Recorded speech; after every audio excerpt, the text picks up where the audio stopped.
பசியாக இருக்கின்றது. குதிரவரி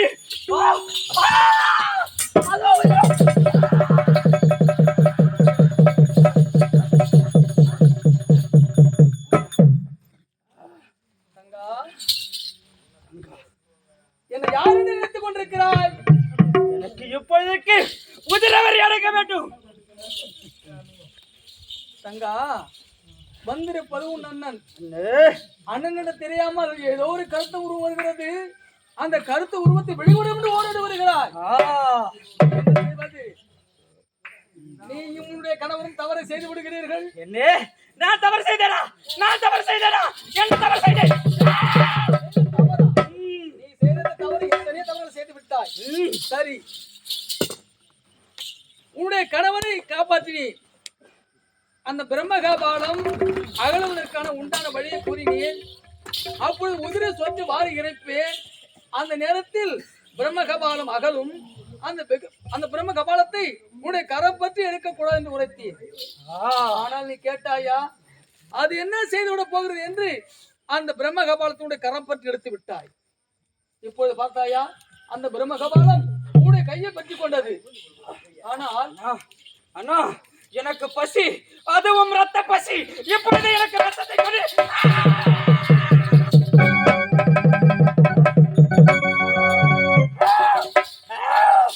கணவனுக்கு பிடித்திருந்ததோ பித்தவெறி, ஆனால் உனக்கு பிடித்திருப்பதோ ரத்த வெறி. அதே ரத்தத்தை எனக்கு கொடுத்தால் என்னுடைய அங்க பசி ஆற்றுவேன். கொடு. உன்னுடைய ரத்த வரி தீர வேண்டுமையானால் நீ என்ன செய்யணும் தெரியுமா? சிவசங்கராபுரி செல்ல வேண்டும். அந்த சிவசங்கராபுரியிலே மன்னான் சென்னான் வீட்டிலே குழந்தையாக அவதரிக்க வேண்டும். அப்படி குழந்தையாக அவதரித்து வளர்ந்து அங்கே தனக்கு நிகர் யாரும் இல்லை என்று ஆணவத்தோடு ஆண்டு கொண்டு வருகிறான் ஜெயமதாசூரன். அந்த ஜெயமதாசூரனை கொன்று அவனுடைய உதிரத்தை புசித்தால் உன்னுடைய ரத்த வரி தீரும். அப்படியும் தீரவில்லை என்றால் என்னிடம் ஒரு மணிமாலை இருக்கிறது.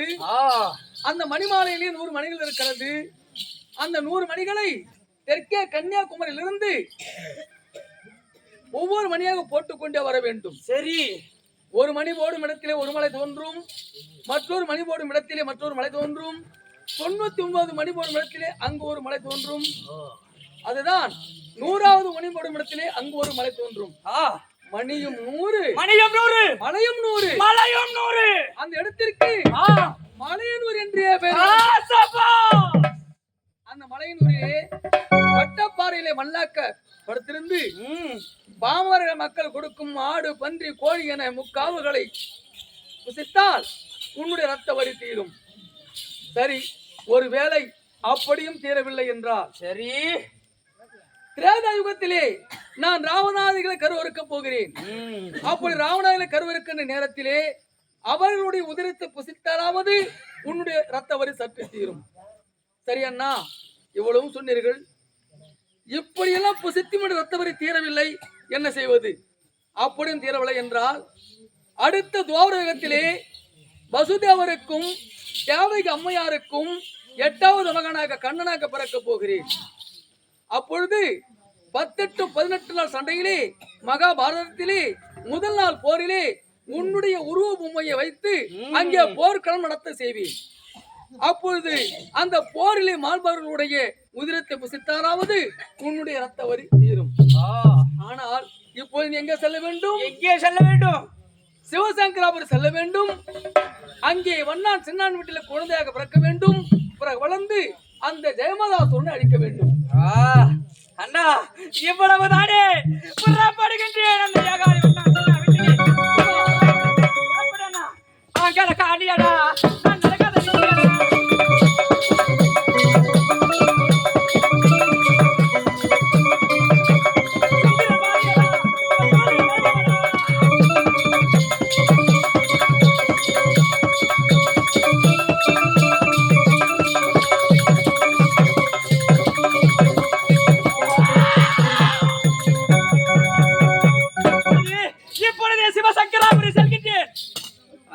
பங்காளி வீட்டிலே குழந்தையாகவே நான் பிறக்கின்றேன். சூரனை கொன்று என்னுடைய உதிர பசி என்னுடைய நாவுக்கு ரத்தத்தை பலியாக்கின்றேன். வரேனடா தேவதாசுரா, வா!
நானும் இந்த சின்ன கிராமத்துல சின்னானா வாழ்ந்துட்டு வரேன். என் மொண்டாட்டி சின்னி இந்த கிராமத்துல ஊர் வேலை செய்யற ஏகாலிங்க.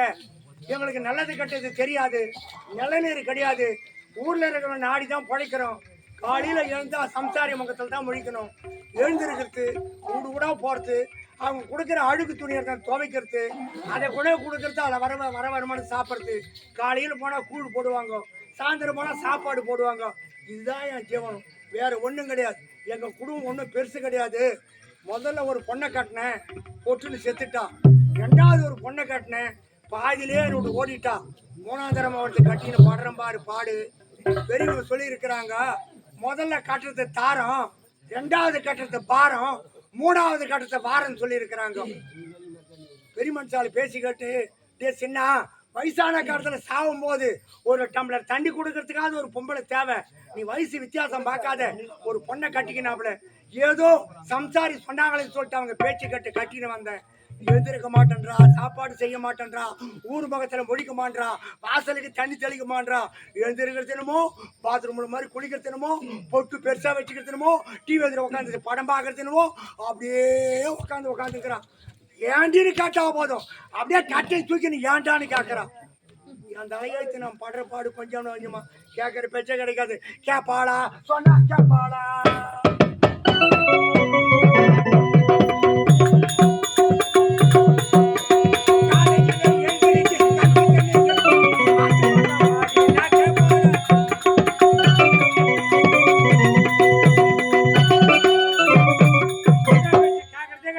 என்ன பண்றது, நடுத்தேர்ல குடும்பம் இருக்கிறோம், சம்சாரி எதிர்க்கு இருக்கிறோம். அவங்க பார்த்து சின்ன நல்லவன், சின்ன போட்டாட்டி நல்லவன் சொல்ற அளவுக்கு தான் பேர் எழுத முடியும். வீட்டில் எவ்வளவு இருந்தாலும் வெளியே சொல்லக்கூடாது சொல்லி இருக்கிறாங்க பழமொழியே.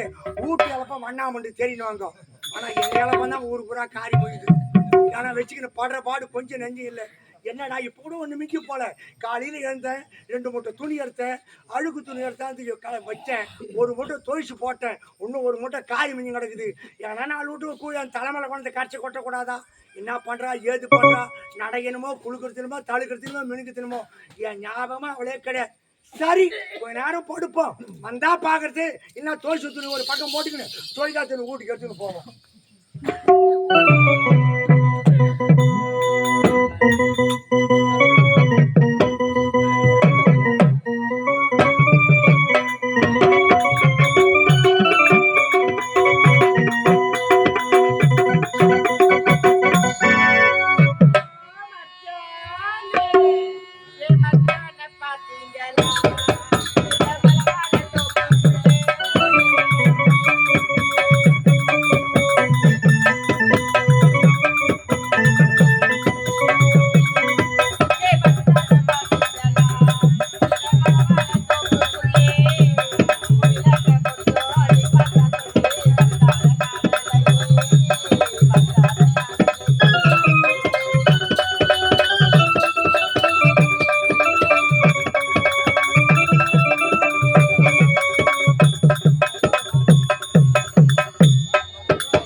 சின்னனா சின்னி என்று வாக்குப்பட்டிருக்கிறேன்.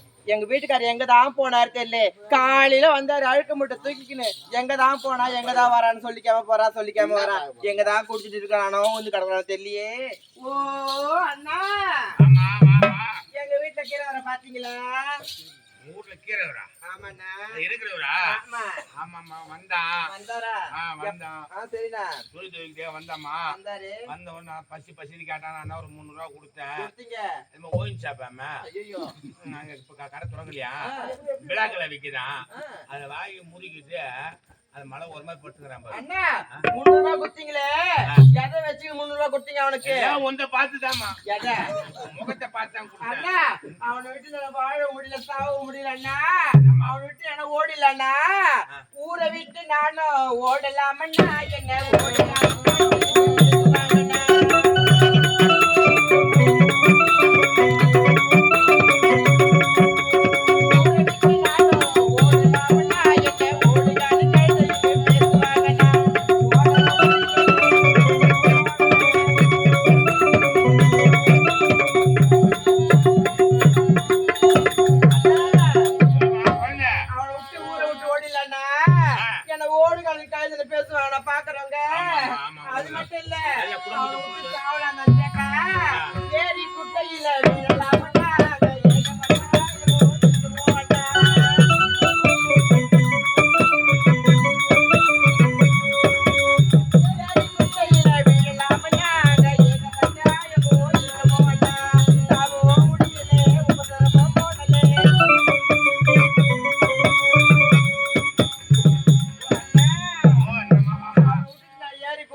பார்த்தா அங்க ஏகப்பட்ட ஆழமா இருக்குமான்னு திரும்பி பயமா இருக்குதுன்னா சாவுற பையன் ஆழ்த்தியா பார்த்து சாவா குடும்பத்தை பொண்ணுமா நீ. சரி அதை விடுங்க.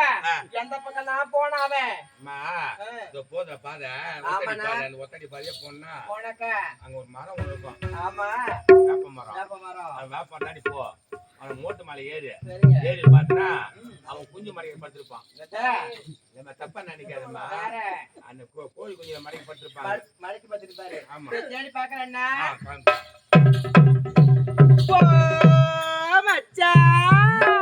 உன்னை தாண்டறையா தாண்டாத ஏறி மேரி. ஹை, எங்க வீட்டுல இருக்கிறவரு அடிமமா போன காட்சிக்கு போறதவள ஏண்டி ஒரு மச்சான் ஊர்ல அழுகு துணி எடுத்துக்கின்னு ஆத்தங்கரை பக்கம் வந்தா எட்டுமோ தோச்சானு பொழுது உச்சிக்கு மேல வந்து அவன் ஊர்ல கஞ்சி வாங்கினா தலைமையில உடம்பு இல்லாத இப்படி ஆற்று குளிக்கிற மாதிரியா அடி கஞ்சி வர என் நேரமா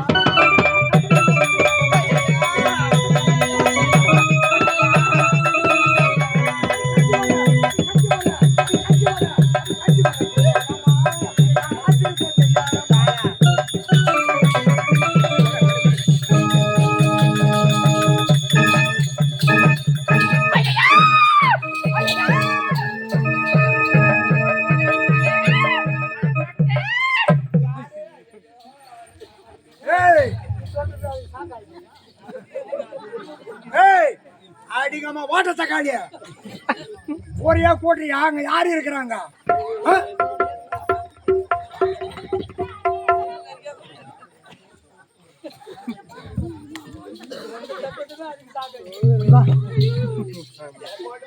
எல்லாம் சென பண்ணி மாதிரி ஊர் சோறு பண்ணி ஆள் மேல அட பாவி உச்சாலி அரக்க. அடி 5 மணிக்கலாம், அட 5 மணிக்கலாம் பரம்பரைகளுக்கு கடி செய்த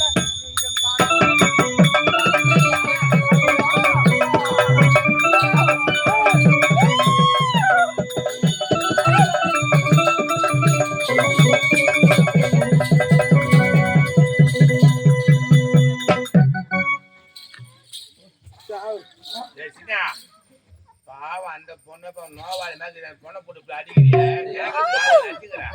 மண்ணா வீட்டுல என்ன நடக்கு 8 அடி பாப்பானு பழகுது. ஏற்கனவே கூரை குச்ச ஒரு வாழை பிரிச்சுட்டு என் குடும்பத்தை ஆட்சி ஆக்கி இந்த படுவாங்க 3ஆம் தரமா கட்டிக்கின்னு வரேன். இவனுக்கு சப்போர்ட் பண்றீங்க.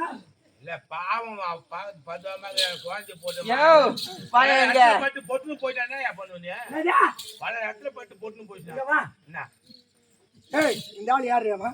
அவரா யாரு? நீங்க இல்லாத போது அடிக்கடிக்கு வந்து போவாரு. என்னடா?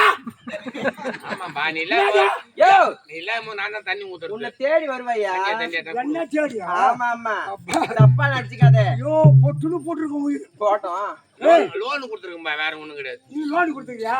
ஏன்னா எங்களுக்கு எல்லாம் கொடுக்காத, பொம்பளைங்களா பார்த்து லோன் கொடு. இந்த மாதிரி கரை வச்சு கட்டிக்கிற பொம்பளையா பார்த்து கொடு. யார் பொம்பளைய பார்த்தாருன்னா ஒன்னும் கட்டுருவாங்க நீ இருந்தா தண்ணி வாங்கி ஊத்தி பண்ணி அதுங்களை பார்த்து கொடுக்குறது ஓஹோ, இதே வேலை தான் இருக்கிறீங்க. ஏய், பொழுது உச்சி தின்னாடி பண்ணிங்க பாரு. என்னடி செஞ்சத? கஞ்சி வரல கேக்குறியே. வீட்டுல மிளகு இருக்குதா, புளி இருக்குதா, உப்பு இருக்குதா, அரிசி இருக்குதா, என்னடா வாங்கி போட்டுக்கிற? எப்ப நான் உனக்கு கஞ்சி எடுத்து கொடுக்குறது? ஏய், ஏய், அடிங்க மாத்தி இருட்டுக்கு போறதவளா? நான் வாங்கி வந்து போடலாம். போடலையே. வாங்கி வந்து போடலாம். எப்படா போட்டேன்? வாங்கி வந்து போடலாம். போன 6 மாசத்துக்கு முன்னாடி 10 கிலோ அரிசி வாங்கி வந்து போட்டா 1/2 கிலோ மிளகா தூள் அரைச்சி வச்சா இந்த அடி பண்ணா எத்தனை கிலோ வாங்கினது போட்ட சொல்லு. 1/2 கிலோ. 1/2 கிலோ கேட்டுங்க. 1/2 கிலோ மிளகா தூள் எத்தனை மாசம் வரும்? ஏன் என்ன வராது? எத்தனை மாசம்? ஏய், பொம்பளை குடும்ப நடத்தி இருக்குது. அதாவது 3 வாயில என்னடா? 3 ஓடி போச்சு. இன்னும் 3 ஓடி போச்சு. என்னது 3 போச்சு? ஏய் ஏய், என்னடி? என்னயா மொத்த மூஞ்சி பாரு, சில மாதிரி இருக்கிறான். இவளை கட்டின்னு படுறேன் பாரு. 6 மாசம் 6 வருஷம் ஆகுது. உலக்க மாதிரிக்கிறான். போட்டு அடிக்கடி எனக்கு கிளம்புது நான் அடிப்பேன்டா, போட்டு அடிப்பேன். நடுத்தேர்ல போட்டு அடிப்பேன், நடுவாசல போட்டு அடிப்பேன், சென்னையில போட்டு அடிப்பேன், நடுவுல போட்டு அடிப்பேன். கீப்பே புட்டு தூங்கி காலை கலப்பிக்கின்னு 3 வருஷம் ஆகுது. ஒரு புழு பூச்சி உண்டா வயத்துல? பாருங்க எடுத்து விட்டு நீங்க குடிச்சிட்டு வரேன். நான் என்னாடி பண்ணி தொலைப்பேன். ஊரு துணி அடிக்கிறேன், உடம்பு அடித்தாங்களே. கடையில் போய் ஒரு குவார்டர் வாங்கி நீ எதிர் ஊத்து மேல படுத்து நடக்கிறேன். மொத்தம் நீ வேலை வாங்குற வந்து எழுப்பு அடி தரேன். நான் எழுப்பணும். என்னாடி என்னாடி என்னடா என்னாச்சு? என்ன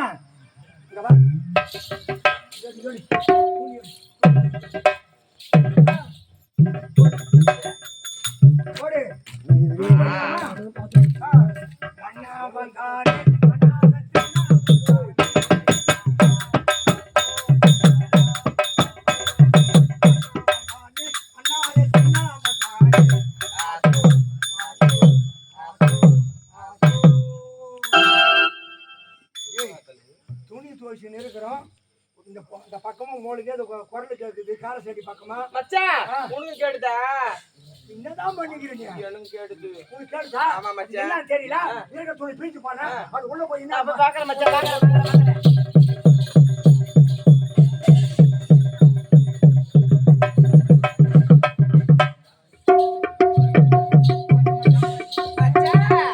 குழந்தை மச்சான் குழந்தை குழந்தை மச்சான் குழந்தை மச்சான்.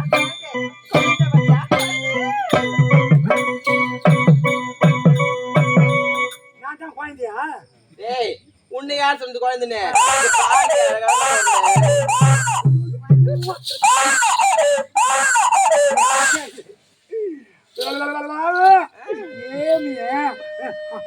ஆண்டு பத்தா செல்ல பத்தா பொம்பளை பொண்ணுங்க.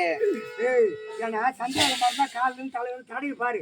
சமமா இருந்த பொம்பளை குழந்தா, கொம்பு மூடி மாதிரி ஆம்பளை குழந்தை. பொம்பளை குழந்தையா? நீ எந்துக்குமா ஏற்சாவு? உனக்கு பட்டணியின் காவல்னா அரசு காவல் நம்ம. பச்சை தண்ணி ஓணுமா ஆரஞ்சு ஓணுமான்னு எங்க பாய்ச்சல் கடுப்பு நொப்பை சேர்ந்தா பாய்ச்சி பாய்ச்சி கொஞ்சம் நமக்கு குழந்தைங்களும் தெரிஞ்சு போச்சு. ஆமா மச்சான். ஆண்டவன் கடாட்சத்துல ஒரு குழந்தை கிடைச்சிருக்கு. இந்த ஒரு குடும்பத்துல சண்டை வர காரணமே குழந்தை இல்லாம தான் சண்டை வரும். கண்டிப்பா குழந்தை இருந்ததுன்னா அந்த குடும்பத்துல சண்டை குறையும். அதனால நம்ம ஆண்டவன் பார்த்து நம்ம அந்த குழந்தை கொடுத்துருக்கிறான். இந்த குழந்தைய நல்லபடியா வளர்க்கணும், சீர சொல்லி போட வந்து சண்டையிலுமே போடக்கூடாது. சரி மாமா போட மாட்டேன். கிட்ட வர நான் என்ன மூணு நடக்கு போறேன். விடுற ஆண்டாலே